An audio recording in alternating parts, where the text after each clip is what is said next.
నమస్తే. Welcome today's Telangana. రానున్న assembly ఎన్నికల నాటికి సీట్ల సంఖ్య పెరుగుతుందని, మహిళలకు 60 ఎమ్మెల్యేల సీట్లు కేటాయించే బాధ్యత తాను తీసుకుంటున్నానని సీఎం రేవంత్ రెడ్డి ప్రకటించారు. రాజేంద్రనగర్లోని వన మహోత్సవం 2025 కార్యక్రమంలో మాట్లాడుతూ తమ ప్రభుత్వం మహిళా పక్షపాత ప్రభుత్వం అని పేర్కొన్నారు. మహిళా సంఘాలకు 21,000 కోట్ల బ్యాంకు లింకేజ్ ఇచ్చామని, ఇందిరా శక్తి క్యాంటీన్లు, బస్సుల కొనుగోలు, సోలార్ ప్రాజెక్టుల ఏర్పాట్లు, మహిళలకు అవకాశాలు కల్పిస్తున్నామని కూడా తెలిపారు. కాంగ్రెస్ ప్రభుత్వం మహిళా పక్షపాత ప్రభుత్వం అని సీఎం రేవంత్ రెడ్డి వ్యాఖ్యానించారు. వచ్చే అసెంబ్లీ ఎన్నికల్లో మహిళా రిజర్వేషన్ రాబోతున్నాయని కూడా తెలిపారు. అసెంబ్లీ స్థానాలు 153కు పెరుగుతాయని, పెరిగిన సీట్లలో 33% అంటే 51 సీట్లకు మహిళలే దక్కించుకుంటారని ఆయన తెలిపారు. ఆ సీట్లకు అదనంగా మరో 9 సీట్లు కలిపి మొత్తం 60 ఎమ్మెల్యే సీట్లు మహిళలకు ఇచ్చే బాధ్యత తాను తీసుకుంటానని స్పష్టం చేశారు. రాజేంద్రనగర్లోని ప్రొఫెసర్ జయశంకర్ వ్యవసాయ విశ్వవిద్యాలయ పరిధిలోని బొటానికల్ గార్డెన్ లో వన మహోత్సవం 2025 ప్రారంభోత్సవం సందర్భంగా సీఎం ఈ వ్యాఖ్యలు చేశారు. కాంగ్రెస్ ప్రభుత్వం మహిళా పక్షపాత ప్రభుత్వం అని సీఎం రేవంత్ రెడ్డి తెలిపారు. వచ్చే అసెంబ్లీ ఎన్నికల్లో మహిళా రిజర్వేషన్ రాబోతున్నాయని తెలిపారు. అసెంబ్లీ స్థానాలు 153కు పెరుగుతాయని, పెరిగిన సీట్లలో 33% అంటే 51 సీట్లకు మహిళలే దక్కించుకుంటారని చెప్పారు. ఆ సీట్లకు అదనంగా మరో 9 సీట్లు కలిపి మొత్తం 60 ఎమ్మెల్యే సీట్లు మహిళలకు ఇచ్చే బాధ్యత తాను తీసుకుంటానని స్పష్టం చేశారు. రాజేంద్రనగర్లోని ప్రొఫెసర్ జయశంకర్ వ్యవసాయ విశ్వవిద్యాలయ పరిధిలోని బొటానికల్ గార్డెన్ లో వనమోత్సవం సందర్భంగా 2025 ఈ సంవత్సరంలో తొలిసారిగా ప్రారంభోత్సవం సందర్భంగా సీఎం వ్యాఖ్యలు చేశారు.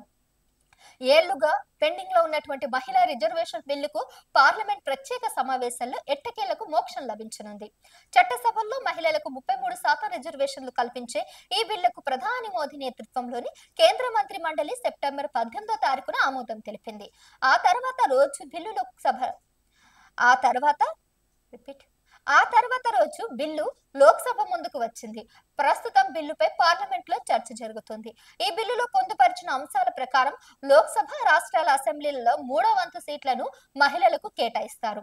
ప్రస్తుతం తెలంగాణలో 119 అసెంబ్లీ స్థానాలుండగా దాదాపు 40 సీట్లు మహిళలకు రిజర్వ్ కానున్నాయి.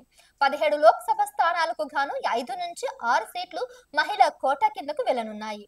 అయితే పురుషుల కంటే మహిళల జనాభా ఎక్కువ ఉన్న నియోజకవర్గాలను వారికి కేటాయించనున్నారు.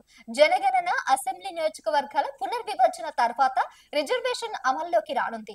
అంటే 2029 ఎన్నికల్లో మహిళలకు రిజర్వేషన్లు దక్కనున్నాయన్నమాట. ఇక తెలంగాణలో మంత్రి కేటీఆర్ ప్రాతినిధ్యం వహిస్తున్న సిరిసిల్ల నియోజకవర్గం కూడా మహిళలకు రిజర్వ్ కానున్నట్లు కూడా తెలుస్తుంది.